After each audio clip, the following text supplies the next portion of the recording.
नमस्ते मेरे प्रिय छात्राएं।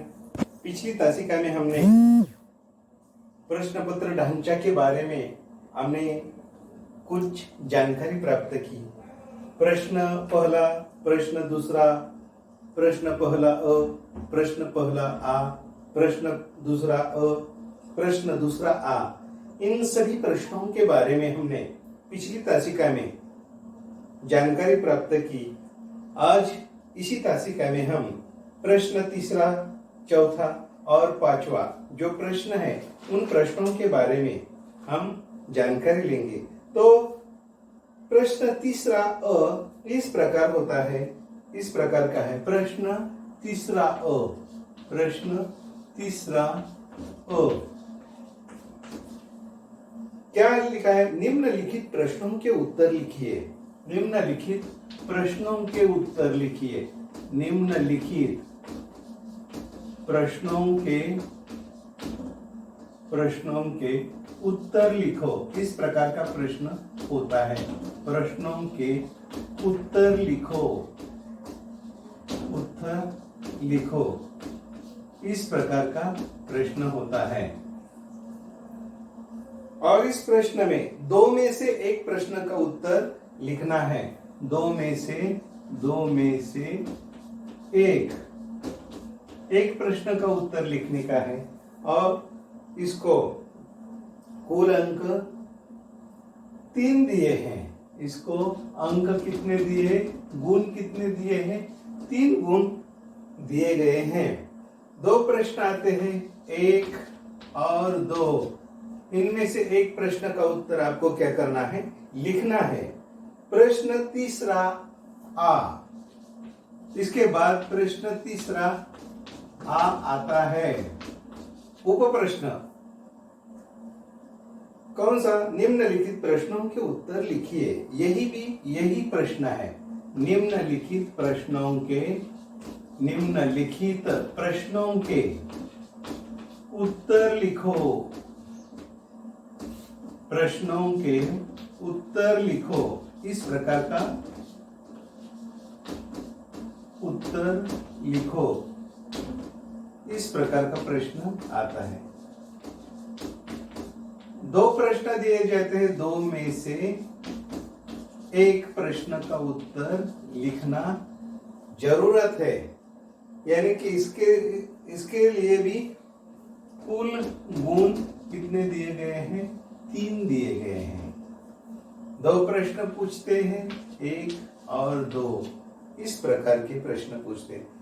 सही एक प्रश्न के उत्तर को 3 गुण मिलते हैं। एक सही उत्तर को 3 गुण क्या होते हैं? प्राप्त होते हैं। और इसके बाद प्रश्न चौथा अ शुरू होता है। प्रश्न चौथा अ क्या प्रश्न है? देखते हैं हम। इस प्रश्न में कविता की पंक्तियां पूरी करो। जो कविताएं हैं हमें पढ़ने के लिए, यानी कि हमें अध्ययन के लिए जो कविताएं हैं उन कविताओं पर प्रश्न पूछा जाता है कि उस कविता की पंक्तियां पूरी करो। म्हणजे त्या कवितेच्या ओळी पूर्ण करा किंवा कविता पूर्ण करा। कुछ पंक्तियां दिया जाती है। कविता की पंक्तियां करो, पूरी करो। यह 2 गुण का प्रश्न होता है। कविता की पंक्तियां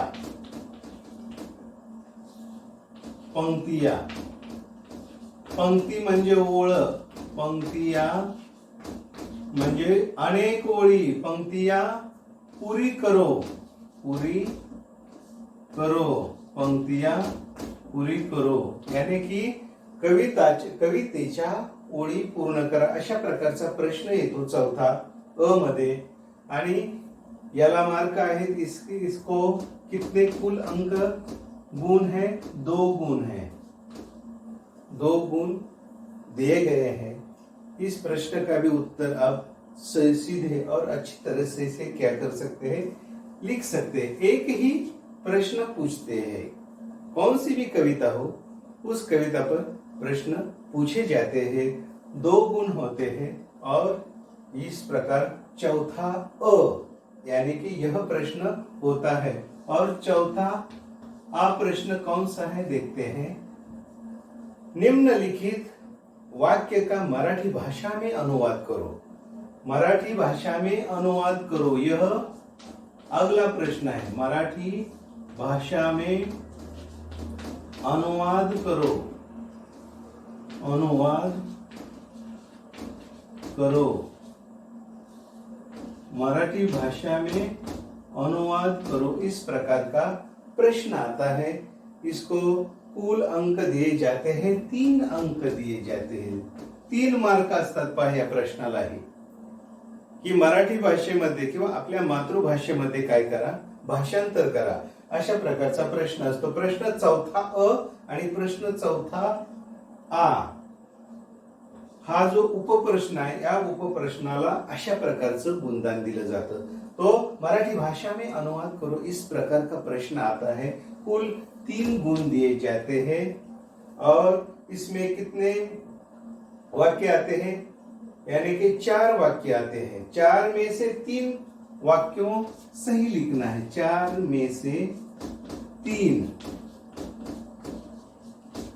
प्रश्नों के उत्तर आपको लिखने पड़ेंगे, तभी आपको इस प्रकार के 3 गुण मिल जाएंगे। कितने वाक्य होते हैं? 1 2 3 4, 4 वाक्य होती है। 1 2 3 और 4, इस प्रकार के 4 वाक्य पूछे जाते हैं, दिए जाते हैं।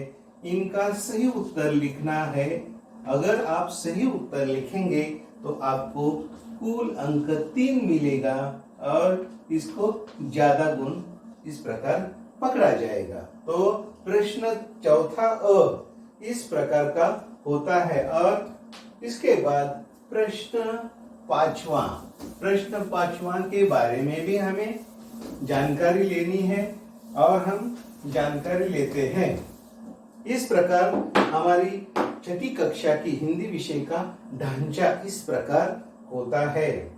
तो प्रश्न पांचवा अ, प्रश्न पांचवा ओ क्या है प्रश्न? विरुद्धार्थी शब्द लिखो। विरुद्धार्थी शब्द यानी कि व्याकरण पर आधारित यह प्रश्न शुरू हो जाता है।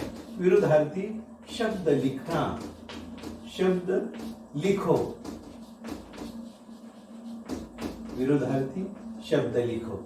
इस प्रकार का अगला प्रश्न, प्रश्न पांचवा अ, विरुद्धार्थी शब्द लिखो, यानी कि 3 में से 2, 3 में से 2 के उत्तर लिखना।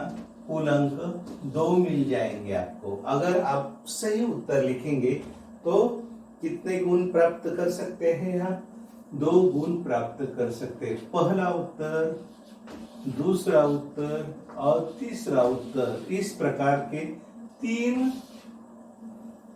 शब्द दिए जाते हैं और उनका सही उत्तर आपको लिखना है।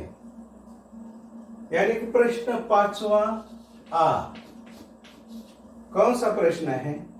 विरुद्धार्थी शब्द के बाद नीचे दिए गए शब्दों का लययुक्त शब्द बनाइए। लययुक्त शब्द लिखिए। लय युक्त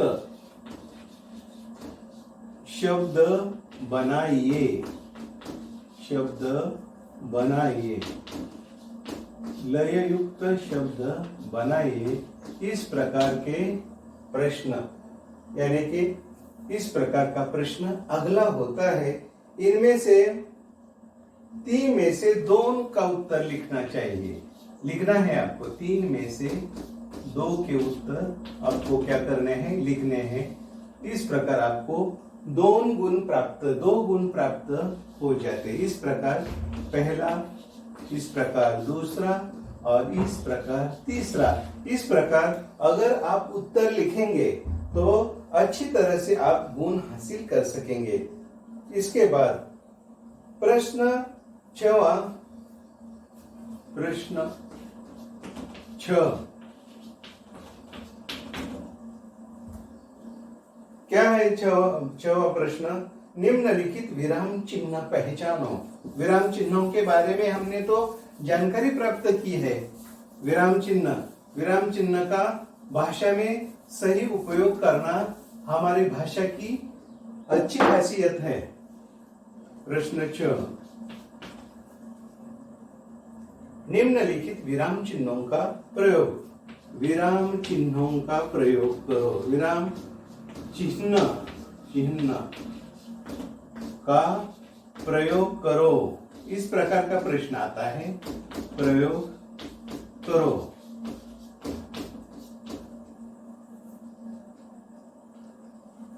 प्रयोग करो इस प्रकार भी प्रश्न आता है। और विराम चिन्ह पहचानो, विराम चिन्ह पहचानो, यह भी प्रश्न पूछा जाता है। विराम चिन्ह पहचानो, पहचानो, इस प्रकार भी प्रश्न पूछा जाता है।